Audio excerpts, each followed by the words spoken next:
Êtes-vous en train de régler vos comptes avec Lucien Bouchard? Mais pas du tout. Il n'y a pas de compte à régler avec Bouchard. Il a un compte à régler avec lui-même, pas moi. Moi, mon comportement est transparent et ouvert. C'était mon ami. Je l'ai nommé ambassadeur, je l'ai nommé ministre, je l'ai nommé leader du Québec. Je l'ai traité en tout temps comme avec l'amitié et l'affection profonde d'un frère. Et quand j'avais besoin de lui, j'y revirais de bord, puis il n'était pas là. Il est né dans cette maison. Ici. Le bulldozer politique du Québec en Europe. Lucien Bouchard est député de Lac-Saint-Jean et ministre. Au printemps de 1990, son gouvernement tente de sauver l'accord du Lac-Meach. Au même moment, le Parti québécois, réuni à Alma, souligne les 10 ans du référendum de 1980. De Paris, où il est en vacances, Lucien Bouchard fait parvenir à Jacques Parizeau un télégramme qui se termine ainsi. La mémoire de René Lévesque nous unira tous en fin de semaine, car il a fait découvrir aux Québécois le droit inaliénable de décider eux-mêmes de leur destin. Et c'est signé Lucien Bouchard, député de Lac-Saint-Jean. Contrairement à ce qu'il a dit pendant 14 ans, et contrairement à ce qu'il a écrit dans ses mémoires, et contrairement à ce qu'il a dit à la Chambre des communes, puis aux Québécois, le télégramme envoyé de façon spontanée de Paris, c'était une fabrication de toutes pièces. Avant même qu'il ne quitte le Canada, alors qu'il était membre de mon gouvernement, dans mon entourage, qui voyageait avec moi sur mon avion avec ma famille, il avait déjà pris des arrangements confidentiels avec Jacques Parizeau pour envoyer ce télégramme. Parizeau l'avait même corrigé à 6 occasions pour que le coup monté se concrétise quelques semaines après avec le soi-disant télégramme spontané envoyé de Paris à Alma. En d'autres mots, pendant qu'il était dans mon gouvernement, il travaillait contre mes intérêts et il travaillait avec des gens qui sabotaient mon gouvernement. Prenons ça d'un autre point de vue. De quelqu'un qui dit « Le Québec ne pourra jamais réintégrer la Constitution canadienne, ça ne fonctionne pas, ça ne marche pas, donc je vais quitter, je change de camp, j'établis mes ponts et je m'en vais. » Ce ne serait pas le premier politicien à faire ça, là, à préparer ses arrières et à préparer sa sortie. Oui, mais j'aurais pas eu de problème avec ça s'il m'avait dit ça. Mais il a fait le contraire. Il était mon leader du Québec, mon allié principal. Il a dit au caucus du Québec, M. Mulroney, c'est pas Pierre Trudeau. Il défendrait toujours les intérêts du Québec. On ne sera pas laissé sur le trottoir. Nous allons défendre Meach jusqu'au 23 juin. Si Meach ne passe pas, on verra à ce moment-là. Mais c'est pas ça qu'il a fait.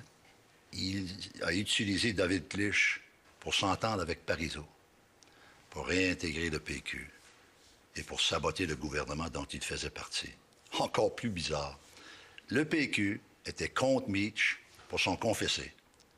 Parce que Meach aurait eu un effet dévastateur sur le PQ.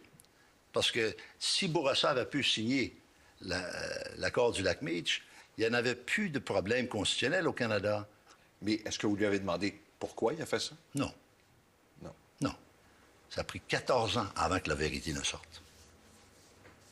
Et ça, c'est sorti parce que David Clich, son frotteur, dans le dossier, a trop parlé. Finalement, Clich a eu la maladresse de dire la vérité. Et puis c'est comme ça que c'est sorti. Est-ce que pour vous, c'est un cas de trahison? Personnel, j'entends. Oh, j'aime pas le mot particulièrement, mais c'est une définition assez précise de ce qui est arrivé. Donc, pour vous, il a trahi votre amitié? Il n'y a pas de doute là-dessus. Il n'y a aucun doute là-dessus. Et vous croyez ce que David Clich raconte? Vous êtes convaincu qu'il y a eu ces discussions-là avec Parizeau, que tout ça a été préparé à l'avance? Bien, tout ça est confirmé par le chef de cabinet de M. Parizeau et de Marc-André Bédard et de plusieurs autres dans le livre. Brian Mulroney parle du 3e tome de la biographie de Jacques Parizeau du journaliste Pierre Duchesne, publié il y a 3 ans. Beaucoup de précision. La fierté n'a pas de date. There is no timing for proudness and for pride. Quand il est rentré au Canada, après Oui. avoir envoyé le télégramme, Oui, il a démissionné ou vous l'avez congédié? j'ai congédié. Lui, il dit qu'il a écrit une lettre de démission. Oui, c'est faux. Moi, j'ai la lettre, j'ai pas la lettre, j'ai la note. Je l'ai convoqué à 24 Sussex, puis je l'ai congédié. Parce que je voyais que M. Bouchard avait franchi une barrière inacceptable, complètement inacceptable. Mon devoir d'État, c'était envers le Canada. Et de toute évidence, il était en train de poser des gestes qui avaient pour effet de saboter le Canada.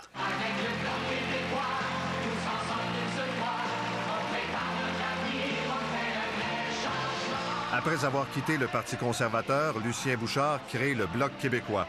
Avec une poignée de députés du Québec siégeant comme indépendants, il va former une coalition jusqu'aux élections de 1993, où le Bloc deviendra l'opposition officielle. L'avenir, c'est pas un régime fédéral rabougri, c'est pas la vieille patente d'Ottawa. Il a dû se dire, ce pays-là ne marchera pas, donc change de camp. Comme des gens qui sont fédéralistes qui deviennent souverainistes. Ça va. J'ai pas de problème avec ça. Si M. Bouchard était venu me voir pour me dire, Brian, écoute, on est des amis depuis toujours, mais moi, je ne peux plus vivre dans le système fédéral, et puis j'aime pas ça, ce qui se passe, et je dois quitter. Ça, je comprends ça. J'aurais dit, Lucien, ça me fait énormément de peine de vous perdre, mais je comprends, vous êtes un homme de principe, vous me l'apprenez d'abord et avant tout. C'est pas ça qui est arrivé. Il était avec moi. Moi, je pensais que c'était mon leader du Québec, mon associé principal, alors qu'il était en train de tripoter avec le PQ, puis il a fait un deal avec le PQ de saboter le gouvernement et d'envoyer le télégramme à Alma, alors qu'il faisait partie du gouvernement.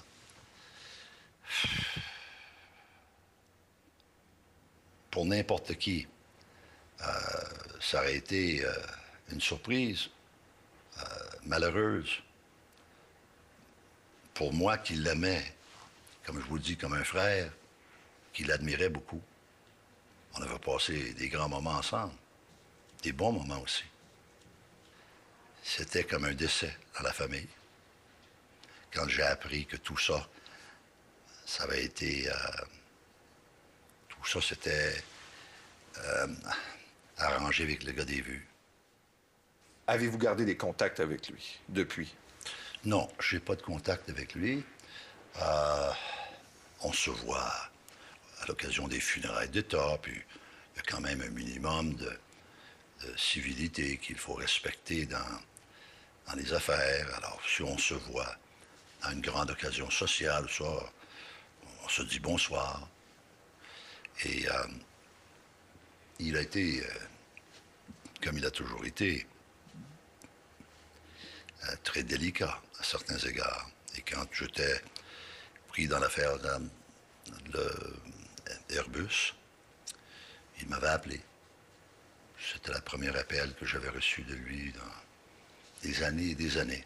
Je prends le téléphone à la maison, il est là. Très gentil d'ailleurs. Il a fait une belle déclaration, comme dans le bon vieux temps. C'est comme ça qu'il était toujours avec moi, et moi avec lui. C'est moi qui ai donné la réception, une réception pour leur mariage, à 24 Sussex. J'ai pas fait ça pour grand monde quand j'étais premier ministre. Mais c'était tellement un bon ami que je l'ai fait. Alors, c'est ainsi que ça s'est terminé. Cette amitié entre deux Québécois, un de Jonquière, l'autre de Bécomo, après 30 ans. Avec l'entrevue de ce soir, je comprends, vous allez me dire, c'est pas ma version, c'est la version du livre, mais les Québécois se retrouvent, pour la plupart, là, Oui. avec comme deux versions de l'histoire. Un Lucien Bouchard qui dit « Je démissionne parce que Mulroney et Charest sont en train de diluer Meach. Je quitte mes fonctions de ministre. J'ai démissionné. Je m'en vais avec le Bloc, avec la cause souverainiste. » Et vous qui dites « Tout ça était ficelé d'avance, ça n'a rien à voir avec la conjoncture politique du moment. » Il a quitté pour des raisons personnelles. Il a établi les ponts. Il y avait Clich qui faisait le lien. Bref, il y a comme deux versions de l'histoire. Non, il y a une version de l'histoire. Une. Elle est dans mon livre. De façon objective, honnête. Est-ce qu'il y a possibilité d'erreur là-dedans? Oui. S'il y a erreur, je sais qu'on va me corriger. Mais de mon mieux, puis honnêtement, l'intégrité de tout ce qui s'est passé, c'est dans ce chapitre-là. Il n'y a pas deux versions de l'histoire. Il y a seulement